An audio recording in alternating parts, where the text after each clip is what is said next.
The 2014 World Cup in Brazil was electric. Big-name teams were battling it out. But then, bam! A young Colombian midfielder named James Rodriguez with a wild mane of dark hair stole the show.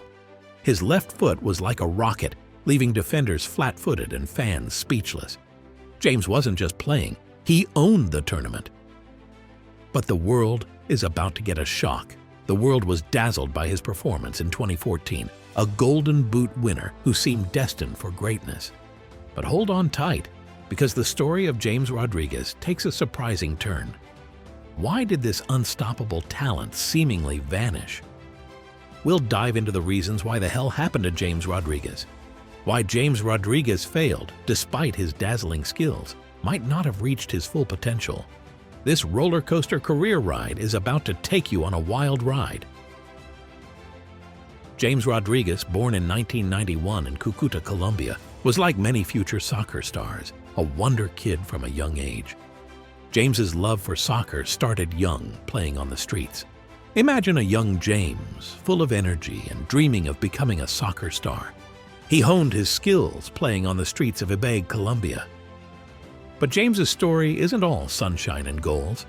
Despite his father's football background, he left James and his mother when James was young. James's stepfather stepped in to raise him, and together they made it work. James's natural talent was probably a big help, but it sounds like he also had a strong focus and knew what he wanted to achieve from a young age. As a kid, all I ever wanted was a ball. Football was always on my mind. James Rodriguez even holds the record for being the youngest player to start a professional match in Colombia, kicking things off at the incredible age of 14 with a team called Envigado in 2006. James's raw talent didn't stay hidden for long. It blazed a trail across borders, reaching Argentina.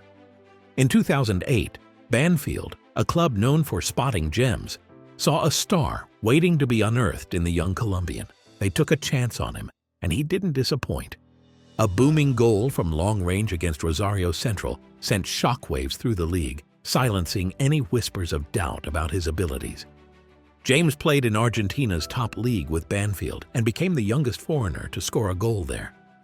Early in his career at Banfield, James's amazing skills earned him lots of nicknames and praise. Fans compared him to Carlos Valderrama, a famous Colombian player who inspired many young footballers. Some even said he looked like Cristiano Ronaldo because of his hairstyle and his love for using Real Madrid in FIFA, a video game. But the funniest nickname? The James Bond of Banfield. Because he looked cool and smooth while playing so well. After tearing it up in Argentina, Rodriguez caught the eye of FC Porto. This club is known for having some of the best scouts for Latin American talent in the world. On July 6, 2010, they signed the young Colombian for around $6 million.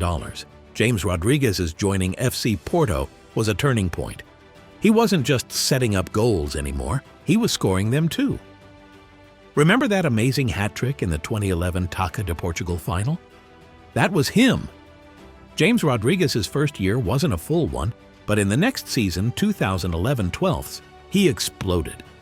He bagged 14 goals and racked up 12 assists, often starting wide but then cutting inside the field to create magic. By the end, he wasn't just good, he was a maestro of assists, his passes pure magic. And the results? A trophy cabinet overflowing. Europa League 2011, Super Cup 3 Primeira Liga titles. And James didn't go unnoticed. He won Young Player of the Year and the coolest award of all, the Portuguese Golden Ball, all at the young age of 20. James Rodriguez's talent was undeniable. Monaco splashed a huge sum, approximately $51.8 million USD, to bring him in, making him the most expensive Colombian footballer ever at that time.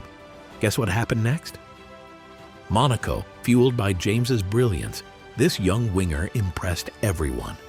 Rodriguez became their star player, winning both League One Player of the Season and being named to the league's Team of the Year. James dominated the league, scoring 9 goals and leading in assists with an impressive 13. At just 22 years old, he was already a star playing in the attacking midfield position.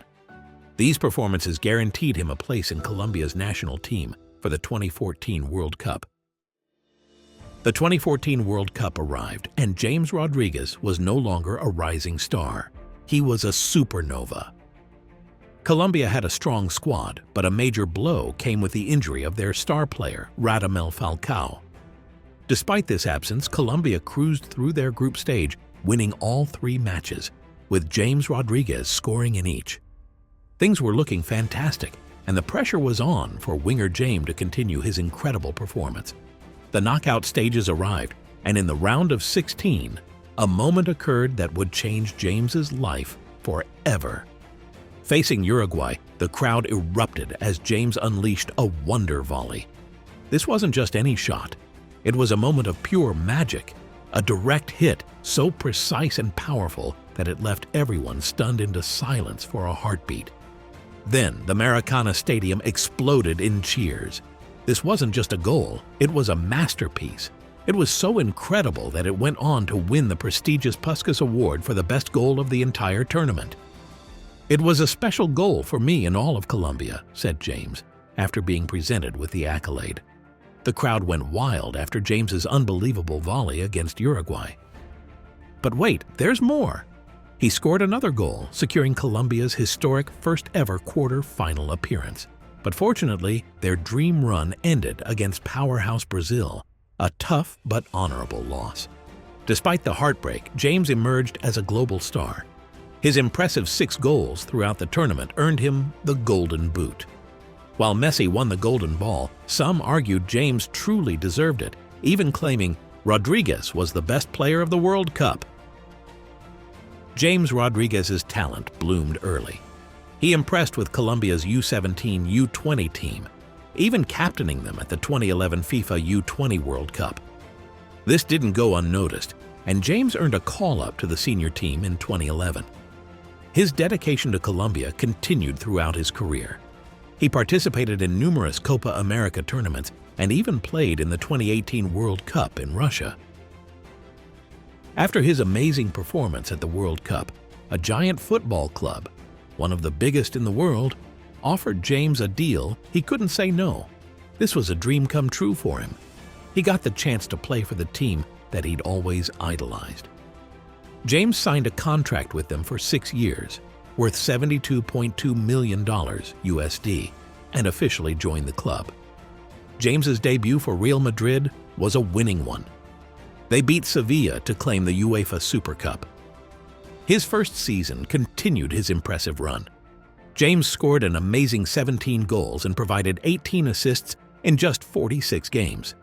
That's practically a goal or assist in every match he played. This incredible performance earned him La Liga's Midfielder of the Year award. He wasn't a one-dimensional player. James had a magical way with the ball, and he could be dangerous in many attacking positions. He could play as a playmaker, a winger, or even a central midfielder, keeping defenders guessing because he was good with both feet. But then injuries kept tripping James up at Real Madrid. Broken bones, muscle tears, and calf problems slowed him down. Despite these setbacks, his talent shone through. Despite managerial changes at Real Madrid and James's style of play that didn't fully utilize his talents, James still impressed in the 2016-17 season. He put up a strong showing with 11 goals and 13 assists across La Liga and the Champions League, even though manager Zinedine Zidane primarily used him as a substitute. This was a testament to his skill, considering Real Madrid won La Liga that year. However, feeling frustrated and limited by his playing time, James eventually asked to be loaned out so he could play more. In 2017, James got his wish and was loaned to Bayern Munich for 2 seasons with an option to buy. This reunited him with his former coach, Carlo Ancelotti, who knew how to get the best out of him, and he did well drawing praise from Bayern Munich CEO. A slow start due to injury hampered James at Bayern Munich initially. However, he regained his form under coach Jupp Heynckes, even scoring against Real Madrid in a Champions League semi-final. Despite Bayern wanting to keep him, James has other plans and decides to return to his starting point Madrid in 2019 to 2020, likely hoping to prove himself once again. This is where the fairy tale took a sharp turn. James's last season at Real Madrid was a complete nightmare. Zidane barely included him in the squad, leaving James warming the bench week after week. Realizing that things weren't going as he'd planned, James decided to walk away from the club he once called home. But where would his journey take him next? What happened next? James faced a lot of criticism. There are a lot of rumors about why James left Real Madrid. Some say he wasn't happy with the team's leadership, while others say he wasn't playing well for Colombia, but the criticism didn't stop there. A former Colombian team doctor named Hector Fabio Cruz told Football Red in 2019. "The boy isn't focused. Instead of working for the new season, he went to fix his eyebrows and his hair while he should have been working." Big teams like Madrid expect professionalism, players who will be well prepared, but this boy's attitude isn't right. A player who spends months away from the pitch and goes from club to club. But if he prepared properly, he wouldn't suffer any of this. Imagine going from being the hottest young player in the world to feeling like an outsider on your team, all within a year. It's no wonder James struggled to find his form again. So, what did he do? Where did he go? Well, he ended up at Everton. In 2021, James Rodriguez sought a reunion with his old coach Carlo Ancelotti at Everton, surprisingly joining on a free transfer instead of the initial $40.6 million fee. James Rodriguez's fairy tale return started with a debut goal. But things went against when Ancelotti left for Real Madrid and Rafa Benitez took over at Everton. Injuries further hampered his time, and after one season without major interest, it was clear his Premier League stint was over. At this point, you really have to feel bad for this guy for his bad luck. It was clear that James's time in the Premier League was over. Injuries kept tripping James up and his luck seemed to have run out. He faced criticism and big clubs weren't interested anymore. Was the dazzling World Cup star, James, really done? Could he ever be that amazing player again, or was his time as a top player over? James Rodriguez wasn't done yet. He joined Qatar's Al Rayyan in September 2021, but this stint ended in September 2022. Then James moved to Olympiacos in Greece, but recurring injuries cut his time short by April 2023. Despite a roller coaster career filled with setbacks and injuries, James Rodriguez's passion for the game never wavered. In July 2023, he landed at São Paulo in Brazil, determined to recapture his brilliance. Can James write a new chapter in his remarkable story? Only time will tell. James Rodriguez is a footballing enigma. He took the world by storm. His 2014 World Cup performance was legendary, but questions linger. Was that his peak, or a glimpse of something even more extraordinary? Now he's trying to reignite his magic in Brazil with São Paulo. Did the World Cup mark the top of his game? Or could he have been even better? So James Rodriguez's story is like a roller coaster ride with highs and lows. He went from a young nobody to a dazzling World Cup star, then faced challenges with injuries and finding the right fit. Now he's trying to recapture his magic in Brazil with São Paulo. Will he? Only time will tell. One thing's for sure though, James's passion for the game hasn't faded. He still captains Colombia's national team, hoping to lead them to future glory.